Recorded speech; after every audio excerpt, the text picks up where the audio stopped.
Howdy, I'm Jono Freeman, presenting the De Vere diversion, providing the Shakespeare authorship issue with a little much-needed deoxidation. Here we offer investigation, taking a closer look at the candidate of the 17th Earl of Oxford, in order to ask ourselves, is this Shakespeare? Why am I in my PJs? Because we don't need to dress up these truths. So let's relax, lockdown styles. With all the misinformation and fake news we have to sift through, who are you going to trust with regards to this immense girth of knowledge and learning?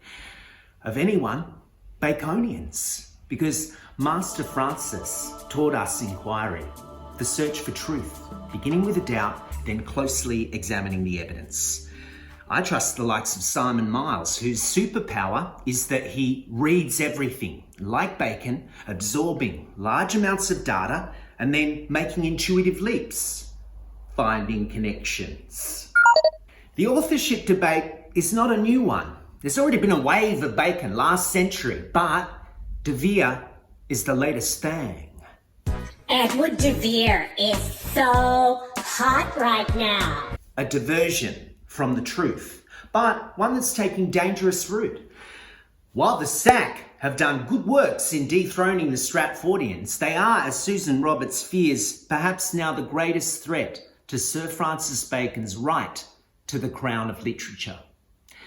Edward de Vere is being heavily promoted by the SAC. Perhaps he's always been their candidate, but as well as being inequitable towards other possibilities, it's also a little troubling because it seems just as one fraudster is close to toppling, he's being followed by another. Lawrence Gerald, SoBacon.org, said that politeness has killed the authorship debate. So let's make some facts be known without worrying too much about politeness. There is no hard, tangible evidence to support DV's candidacy. As Richard Allen Wagner tells us, there is a virtual vacuum of notes, letters, and artifacts to substantiate the tenuous Oxfordian claim. Sound familiar? As with the Strats, their hypothesis starts with the assumption that their man was Shakespeare. Then they work backwards in a desperate attempt to find or create false evidence to support their assertion, deliberately turning a blind eye to concrete contrary evidence. Ironically, an Oxfordian told me to acknowledge my sources more, which I do anyway, but let's make a song and dance. Sources. The two major sources for this presentation are Commons Beaumont, the Oxfordians' freakish claims to Shakespeare, an analysis of De Vere's career and known verses. Jerome Harner, actually a pen name, Why I'm Not an Oxfordian, Bacon versus De Vere, a review of the evidence. Also, see the bibliography, where everyone usually looks. My relationship with Oxford began with the film Anonymous. I loved this film. I still do. I love the romance. I love Rhys Ifans. He is everything we want De Vere and Shakespeare to be. This film got me just interested enough to look into the authorship debate. I saw De Vere and I thought, yes. I saw a pic of Francis and I thought, who's the stiff ranger with the weird name? Oxfordians too are dealing with a cartoon version of Bacon. You know, the cold, unfeeling, awful, boring, dull Bacon, which is who they all think is who he was. Years later, I discovered the debate again and looked properly, at which point a sense of responsibility should kick in about false idols. But absolutely, Oxford was the way in for me, as was J. Thomas Looney, the schoolmaster and author of Shakespeare Identified, 1920, in Pulling Back the Aros to reveal the concealed author. For a time, I thought De Vere simply must have been part of the Shakespeare circle and was defo and inspo for Hamlet.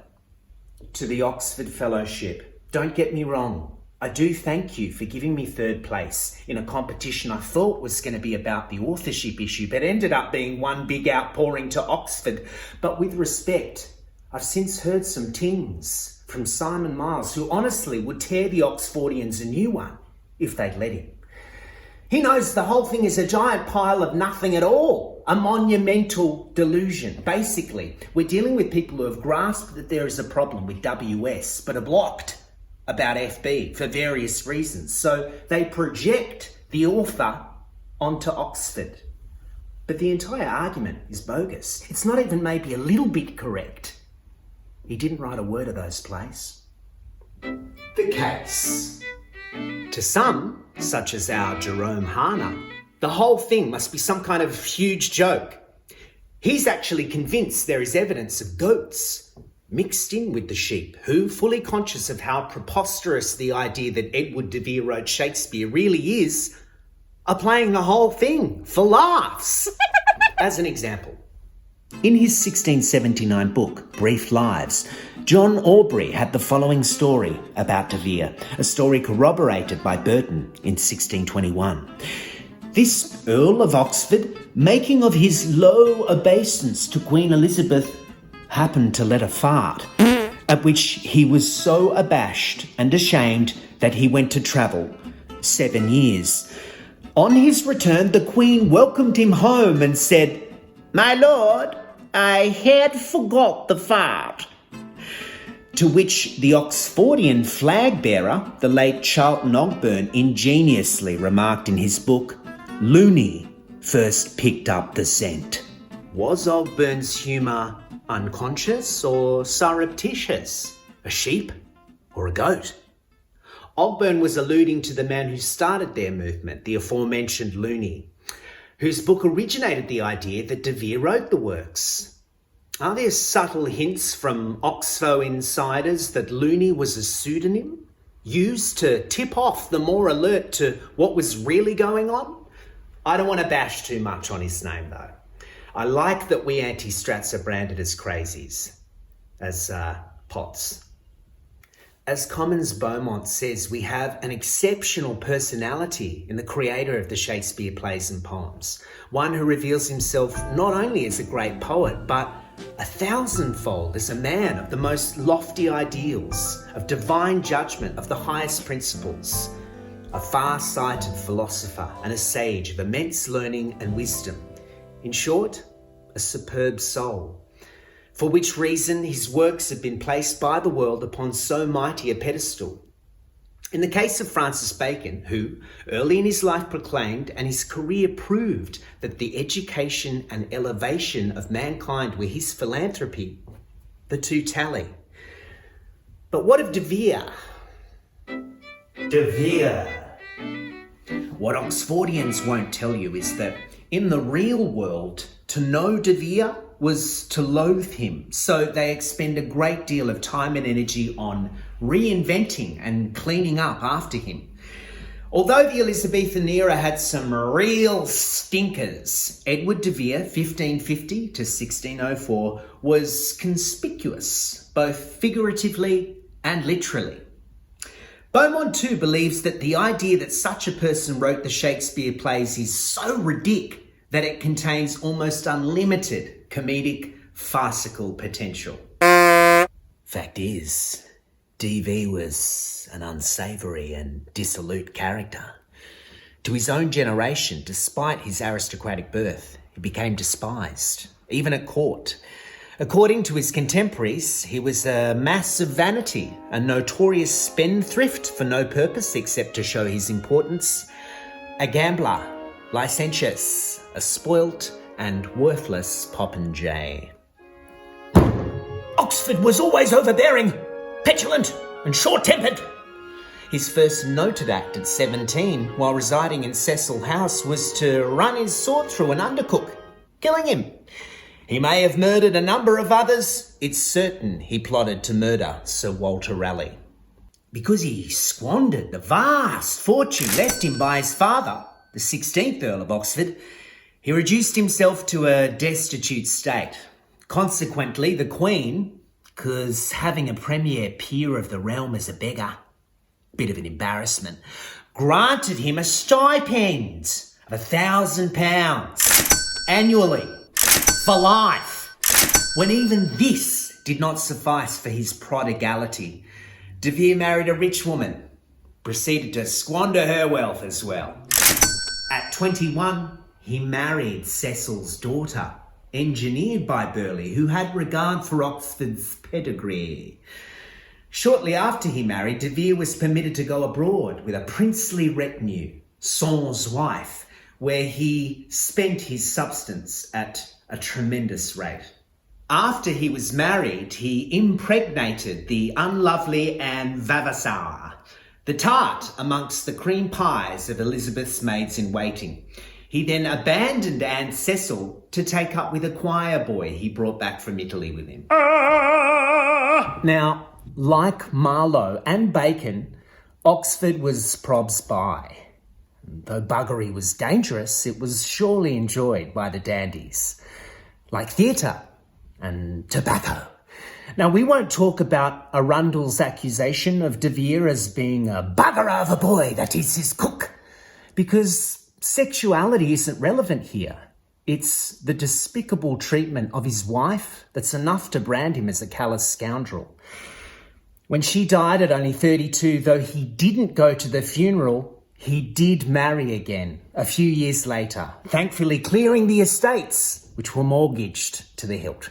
Let's return to the gaseous incident from before, where Oxford, a man not averse to tooting his own horn, performed for the Queen. Isaac Disraeli, in his Curiosities, throws an interesting sidelight on the Earl and his fantastic foppery by exposing the ludicrous motive behind his 7-year peregrination.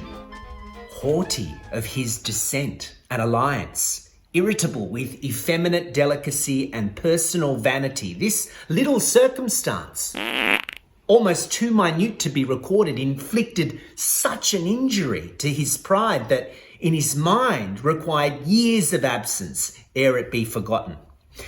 The accident so sensibly hurt his mawkish delicacy and so humbled his aristocratic dignity that he could not raise his eyes on his royal mistress. So he resolved from that day to be a banished man. And since Oxford's life is well documented, except for that last decade of the 16th century when he retired from court and dropped out of sight, the 7 years of wandering must have taken place at this time. When he did return, he presented the Queen with gloves and toiletries for the first time introduced into England, with some reference, it appears, to his former mischance. Poor old Oxford, though. Queenie wafted the memory straight back at him as though he'd never left. An unmitigated egotist, Elizabeth Jenkins also describes Oxford as psychologically selfish.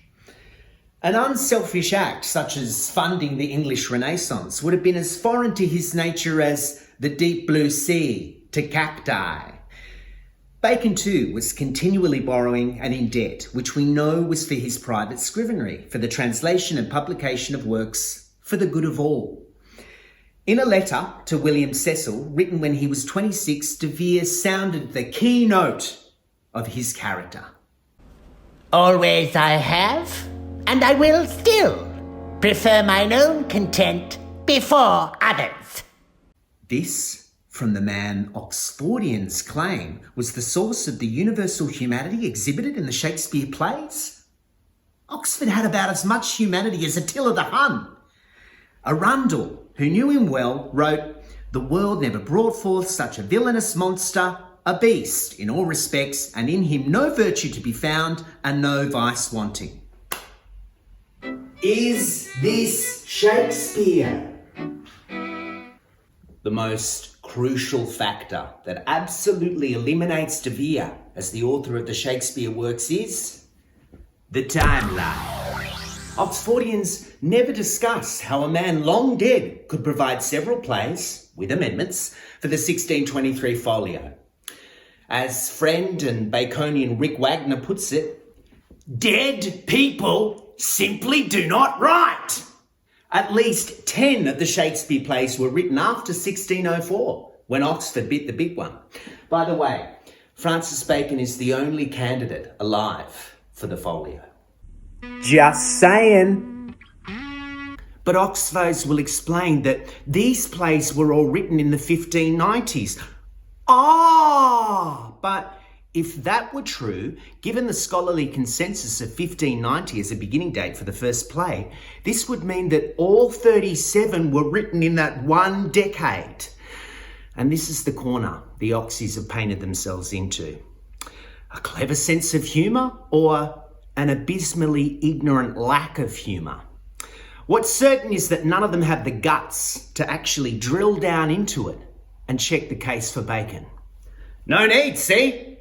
They already have their man. But Oxford bought the Geneva Bible, Chaucer, Plutarch, 2 Italian books, Tully's and Plato's work in folio. Beaumont ventures to doubt if DV wrote anything apart from a few amateur hour lyrics or verses. If he had a reputation as a playwright at all, it's because he employed for a number of years 2 Elizabethan dramatists, Mundy and Lilly, both of whom wrote plays for his theatrical company. They were there to afford him any aid to branch out as a poet and playwright. Allusions to him are few and vague. Any praises are those accorded to noblemen and courtiers among whom by his rank Oxford was outstanding. If they were notable, it was solely because in Elizabethan England, the arts and literature were despised as not quite manly. Prowess in the tilt yard, however, that's what counted among the aristocracy, and De Vere certainly scored well there, so it was okay if he dabbled in the puffy stuff too. Henry Peacham, 1622, may list Oxford among some other minor poets, but is alluding to the complete gentleman who indulged in art, though not the common professional. Let's take a look at an Oxford verse, shall we?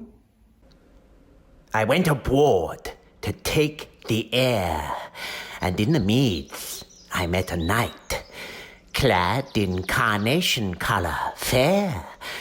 I did salute this gentle wight.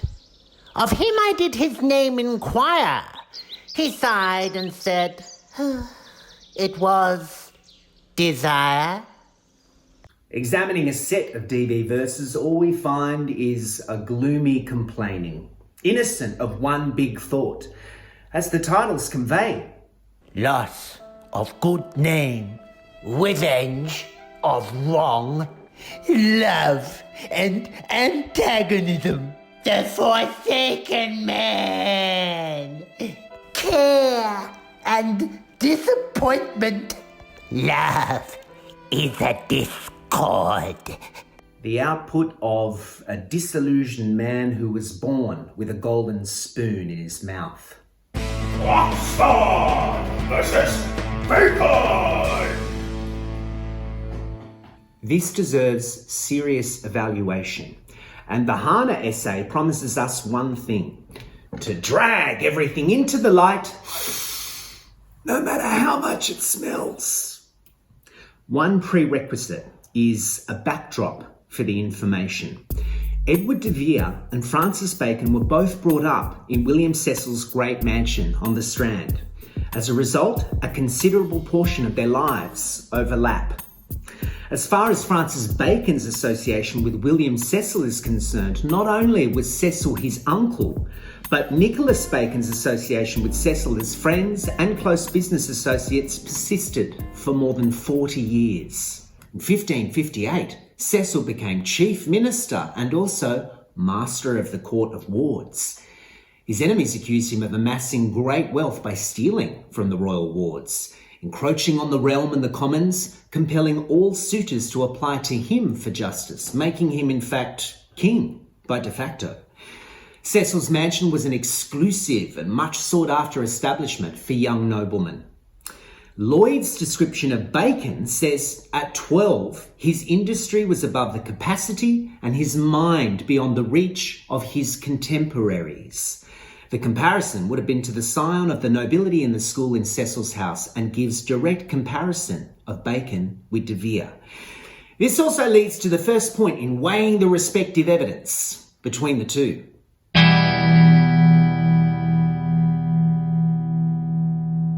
The Oxfordian claim is that since De Vere was taught at Cecil's on the Strand, he would have been given the best contemporary schooling and therefore had exceptional learning ability.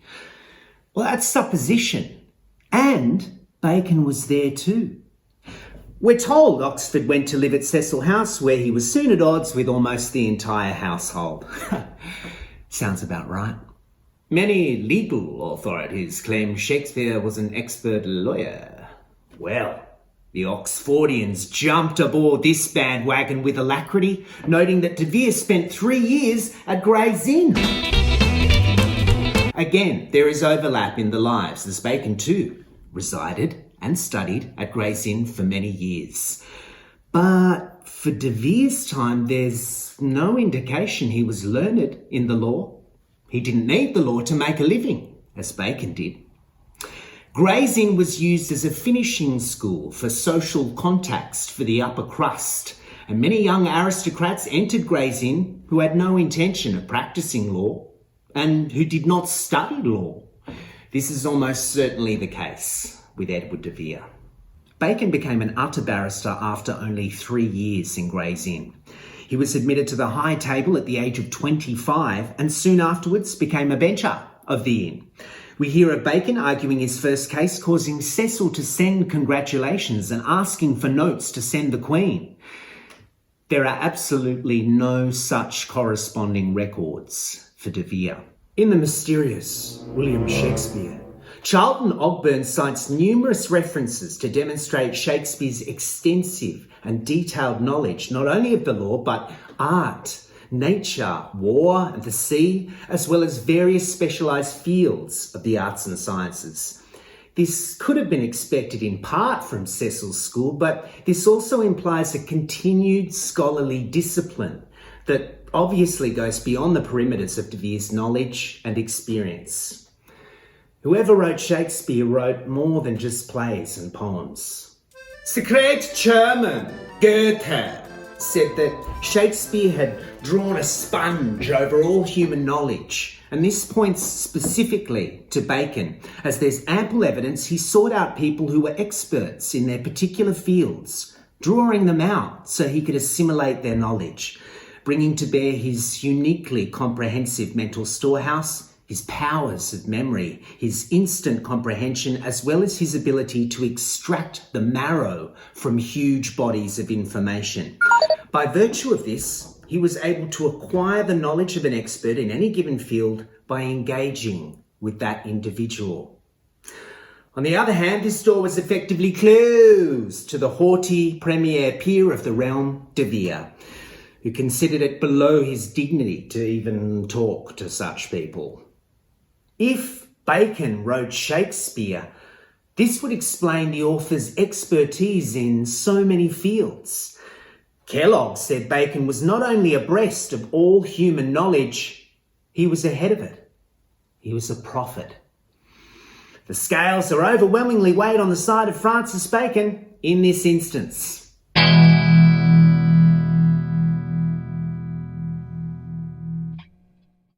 Oxford's story is indeed Shakespearean, but he's no Hamlet. All's well that ends well, a title entered in Francis Bacon's private notebook, The Promus, is based on a story of Boccaccio's with slight but significant alterations, and is so like De Vere's history that if De Vere was not the author, it was someone who knew him well. I've performed in this play, it's wonderful.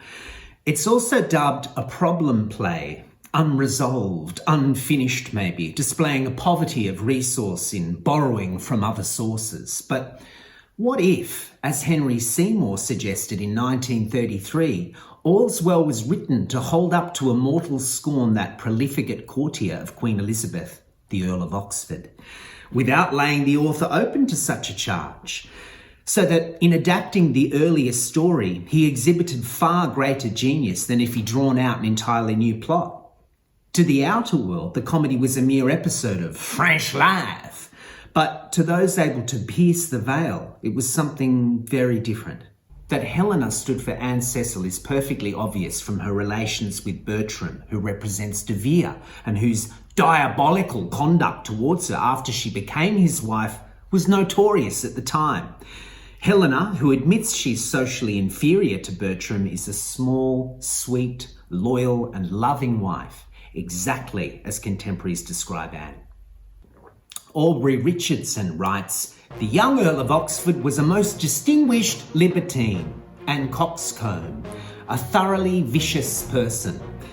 Burleigh wrote of Oxford, "His lewd friends still rule him by flatteries, both which harmonise with Bertram and the messages of the play." According to Lodge, when Oxford had appealed to Burleigh on behalf of the Duke of Norfolk and was denied, with the greatest of fury he vowed to revenge himself by ruining the Countess. And he made good on his threat, as from that hour he treated her with the most shocking brutality, and having broke her heart, sold and dissipated the most part of his great fortune. In Wright's History of Essex, it is said that the father of Lady Anne, Cecil, by a stratagem, contrived that her husband, Oxford, should unknowingly sleep with her, believing her to be another woman, and bore a son to him in consequence of this meeting, precisely paralleled in the play. Considering what a conceited, unfeeling, self-centred prig Shakespeare makes of Bertram, it would be strange indeed for Oxford to thus pillory himself. We'd expect him to depict the character in a far more sympathetic manner, as Bertram does nothing in the play to win our sympathy or respect. Also, Seymour makes it quite clear that all the principal characters in the play are relatives, near or distant, of Francis Bacon. If any character in any Shakespeare play is meant in any way to represent the author, Hamlet is by a considerable degree the most likely. The Oxfordians have found remarkable correspondences between several of the characters in Hamlet and De Vere's family and close associates. Moreover, they are certain Hamlet is a depiction of De Vere himself. The king, who poisoned Hamlet's father, then married his mother, they claim is an exaggerated version of Oxford's stepfather. They recognise William Cecil in Polonius, the tedious counsellor. And who is Ophelia, they ask, if not Anne Cecil? And the advice of Polonius to his son Laertes was certainly paralleled in the advice of Cecil to his son, Thomas Cecil. But let's take a closer look at this. Regarding the most convincing parallel in Hamlet of Cecil and his son, Bacon was just as close to these events as De Vere. And there is a more interesting parallel. There is evidence that Francis was the son of Queen Elizabeth by Leicester, a prince, just as Hamlet was, as De Vere was not. Suppose Bacon split Cecil's character into two facets. We've already seen how Cecil was accused of making himself the de facto king, and for many years Cecil was as closely allied to Elizabeth as if it was an actual marriage. So if Claudius also represented Cecil, we would find another close agreement. The king, the uncle of Bacon. What about Ophelia? We know a youthful Francis Bacon found love and connection in his cousin, the daughter of Thomas Cecil, Elizabeth, prompting a marriage suit which was rejected on political grounds. If Bacon was a prince, the play would parallel his situation with a much better case than the Oxfords. There was never love between De Vere and Anne Cecil.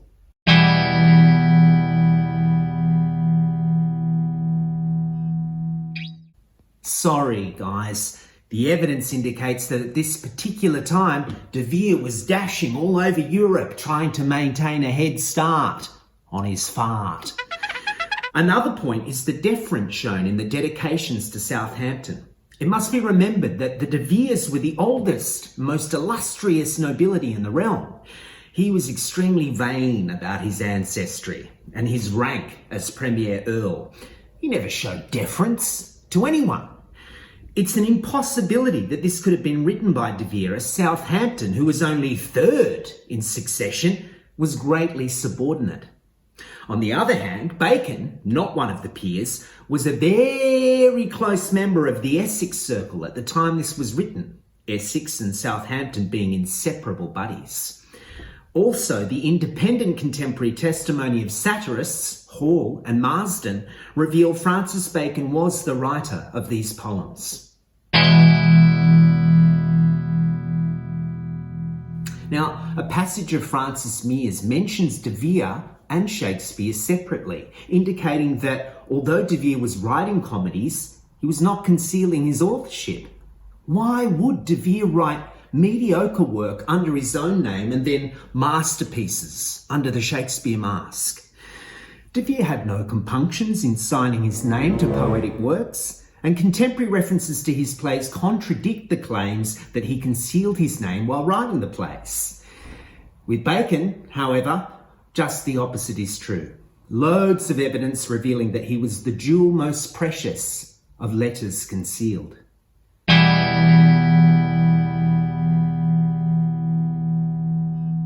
True, De Vere was satirised as the Italian Earl in England, but there is evidence that Bacon also travelled to Italy, and he was about more with his time than looking good in the cap of the time and getting his end away. In The Life by Pierre Ambroise, we are told that Bacon employed some years of his youth in travel in order to polish his mind and to mould his opinion by intercourse with all kinds of foreigners. France, Italy, Spain, as the most civilised nations of the whole world, were those whither his desire for knowledge carried him. So this particular claim for special knowledge on De Vere's part applies just as much to Bacon, and the issue is a wash between the two. On a philosophical note, travel was highly significant to Bacon as a way to learn, share, and grow. Just take a peek at his essay, Of Travel. He was the spear breaker, not the spear shaker. This was the term of distinction for prowess in the joust. Contestants were judged by the number of lances broken, and a Paz, DV, killed it. This is what was denoted by the lion with the broken lance on De Vere's coat of arms, and has nothing to do with Shakespeare. Shakespeare was an altogether different idea and referred to Pallas Athena, the goddess of knowledge, who, when she shook her spear, caused the darkness of ignorance to retreat. This was the known designation for Bacon, who spent his entire life for the cause of knowledge.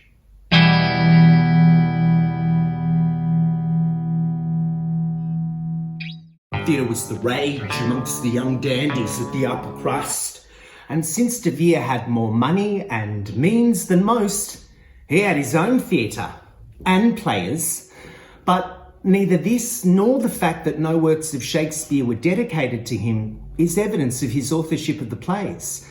By the time works with Shakespeare's name on them had begun to appear, De Vere had wasted his inheritance, disgraced himself, and sank into obscurity. According to Alfred Dodd, Leicester, Bacon's birth father, was the first man to license a band of players for dramatic purposes, and encouraged in the young Francis an interest in drama and theatre. Through this sphere of influence, he would also connect with theatre builder and impresario James Burbage. Later, at Gray's Inn, he became the conjurer, garnering further practical experience in crafting theatre. More important than his additional courtly troupe connections, acknowledging its ancient origins, Bacon believed in the power of poesy and was the renovator of philosophy by means of comedy and tragedy. Examination of the evidence shows the case overwhelmingly in the favour of Francis Bacon. But, as Commons Beaumont laments, Oxfordians ignore Baconian evidence and rely simply on a number of unproven and even audacious statements. Clearly, they're blinded by ego, by learning, by delusion, but also by the hugeness of the case for Bacon. It's hard to swallow, and this is why the imagination of lesser wits shrinks to the Oxford case. Simon Miles observes that maybe the world still isn't ready for the truth to out. Ultimately, we don't like historical figures from the past being smarter than us, and to admit that FB was WS and that this was but one of his literary masks, outsmarting us all that time, maybe just too much for this generation to handle. Thanks for tuning in. We hope this has been informative. It's shared with love and the hope that all anti-strats will someday work together in excavating truth from her cave. Peace to you and all your kinsmen.